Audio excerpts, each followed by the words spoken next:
High বন্ধুরা, আজ আমি এসেছি করুণাময়ী কালী মন্দিরে।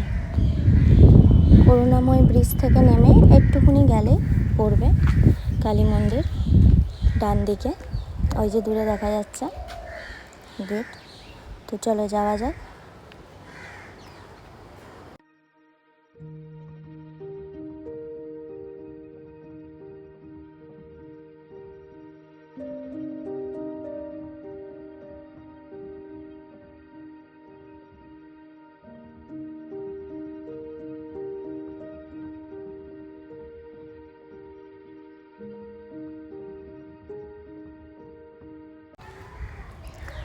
গেট দিয়ে সবে ঢোকা হয়েছে। এখানে আশেপাশে দোকান রয়েছে কিছু পুরাতন সব। করুণাময়ী কালী মন্দিরের কিছু ইতিহাসও আছে, পরের ভিডিওতে বলবো। ছোট্ট করে বলতে পারি, এখানে এই মন্দিরে অনেক শিবলিঙ্গ আছে পরপর। তো শ্রাবণ মাসের শেষ সোমবার, যাই হোক মহাদেবের সঙ্গে দেখাও হয়ে গেল। মন্দিরে এসছিলাম মায়ের সাথেও দেখা করতে, কিন্তু দরজা বন্ধ ছিল, 4টে-5টার পর খোলে। আবার আসবো একদিন দেখা করতে। তো এইখানের ইতিহাস বলতে অনেক পুরাতন মন্দির এটা। এক সময় যখন গিয়ে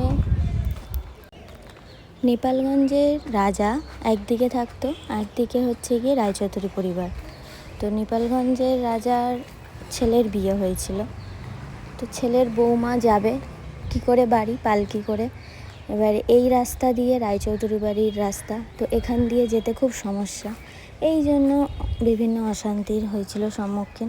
তাই জন্য নেপালগঞ্জের রাজা এখান থেকে করুণাময়ী থেকে সোজা নেপালগঞ্জে ওঠার এক রাতের মধ্যে রাস্তা বানিয়েছিল।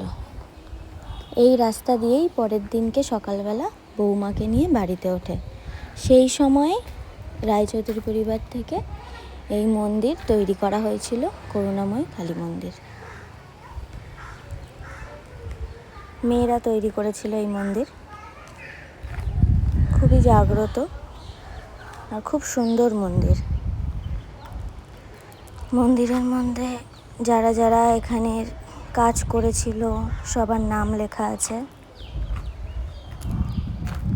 তাদের স্মৃতি হিসাবে। আপনারাও এসে দেখতে পারেন।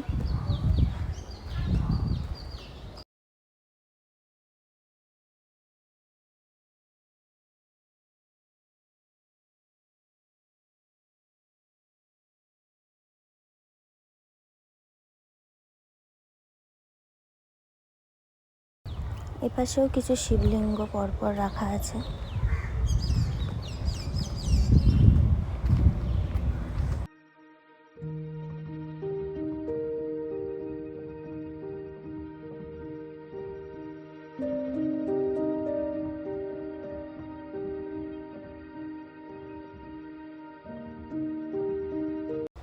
আজকের মতন এটুকুনিই থাক, আবার পরে এসে ঘোরা যাবে নতুন ভিডিও নিয়ে।